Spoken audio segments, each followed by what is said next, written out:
Halo anak-anakku semua, apa kabar? Semoga dalam kondisi sehat. Sudah tidak terasa kalian sudah menempuh kegiatan prakerin tahun pelajaran 2022 tahun 2023. Pada kesempatan kali ini, Pak Awang ingin menyampaikan satu materi kembali tentang pelayanan room service. Untuk kalian yang saat ini untuk kegiatan prakerinnya di Departemen Food and Beverage Service, mungkin sudah tidak asing lagi dengan kegiatan room service.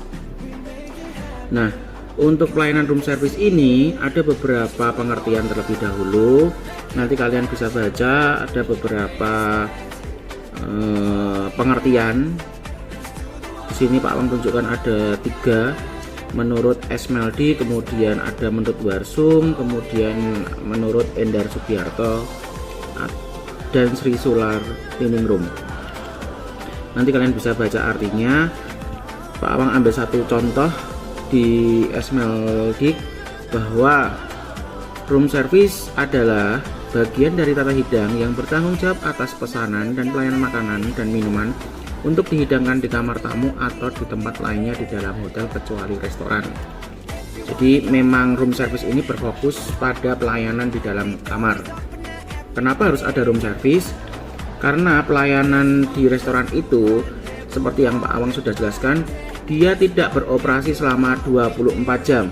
Jadi ketika ada tamu yang menghendaki makan di saat pelayanan restoran sudah close atau tutup, maka kita bisa alihkan pemesanan melalui room service. Kemudian ciri-ciri atau syarat dari room service sendiri adalah bahwa dia melayani tamu 24 jam untuk pemesanan di dalam kamar. Kemudian untuk pelayanannya yang jelas adalah pelayanan makanan dan minuman. Kemudian pemesanan untuk saat ini itu bisa melalui telepon, atau kalau zaman dulu masih bisa menggunakan doorknob menu atau menu yang sudah disediakan di dalam kamar, kemudian ditulis pesanannya di dalam doorknob menu, kemudian digantungkan di depan pintu kamar tamu. Kemudian nanti ada petugas yang akan mengambil pesanan, kemudian akan disiapkan dan diantarkan sesuai dengan jam yang diinginkan oleh tamu. Kemudian mengantarkan makanan dan minuman ini membutuhkan alat khusus karena jarak mungkin antara restoran dengan kamar itu cukup jauh. Kemudian menu yang ditampilkan pun juga menu yang mungkin lebih variatif atau lebih spesial karena pelayanannya juga jatuhnya lebih mahal dibandingkan pemesanan yang ada di restoran.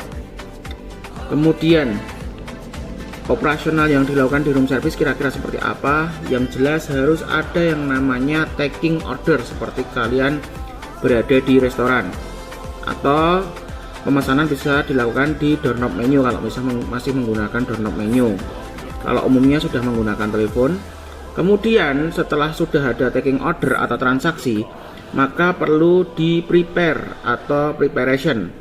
Di sini waiter menyiapkan dan mengatur segala peralatan yang diperlukan seperti Chinese ware, silverware, glassware, cutlery, napkin dan lain-lain yang nanti akan digunakan dalam pelayanan room service. Kemudian yang ketiga ada service atau pelayanan di mana waiter menyajikan makanan dan minuman secara tepat dan benar di kamar tamu. Pastikan semuanya di make sure atau dipastikan sehingga untuk waiter tidak perlu bolak-balik ke kamar dan restoran karena jarak tempuhnya bisa jadi tidak begitu dekat.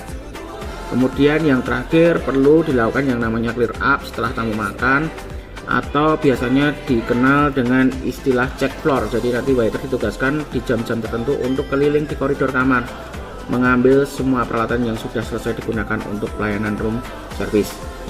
Nah, untuk jabatan yang ada di room service sebenarnya kalau kita bicara hotel sekarang ini sudah termasuk jabatan yang melekat di dalam restoran. Tapi kalau dulu memang untuk jabatan di room service memang ada sendiri, dari room service manager, room service captain, order taker, atau yang terakhir ada room service waiter. Nanti kalian bisa baca. Tapi untuk hotel saat ini sudah melekat menjadi satu di bagian restoran. Kemudian menu room service itu ada beberapa. Pertama dalam bentuk doorknob menu yang digantungkan di depan pintu kalau itu masih berlaku.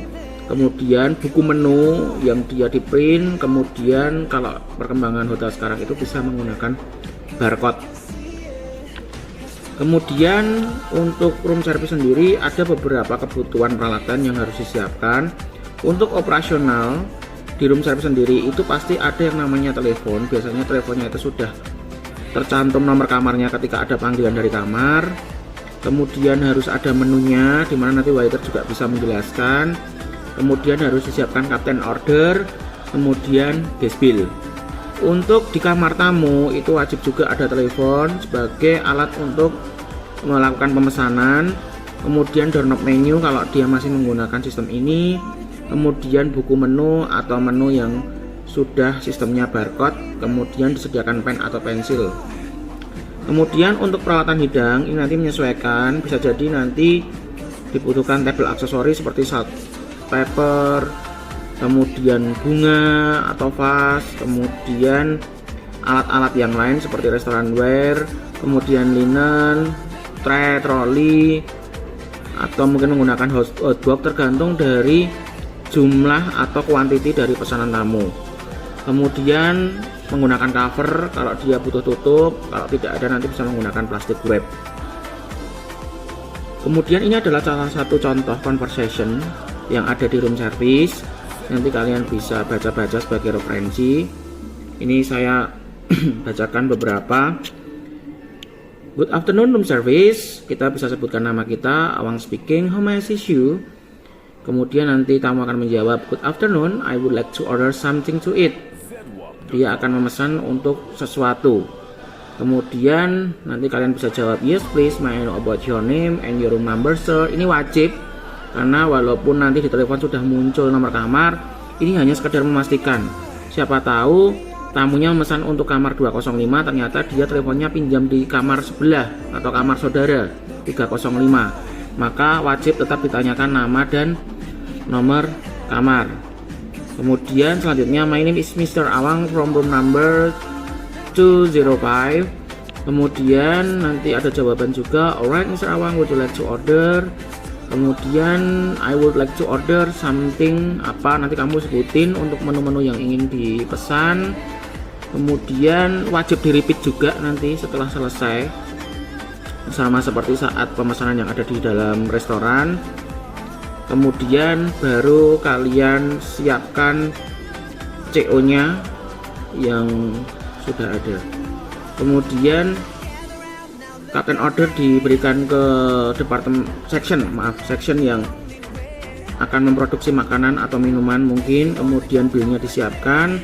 Selanjutnya kalian bisa menyiapkan peralatan dan memastikan kebutuhan yang digunakan sembari menunggu makanan atau minuman yang sudah jadi. Kemudian siap untuk diantar. Sebelum diantar, pastikan tamu itu ditelepon terlebih dahulu. Biar apa? Biar memastikan bahwa tamunya ada di dalam kamar, tidak mengganggu. Kemudian ketika kita sudah sampai di sana, memang tamunya memang berada di dalam kamar. Kemudian nanti kalian bisa ketuk pintu setelah berada di depan kamar room service.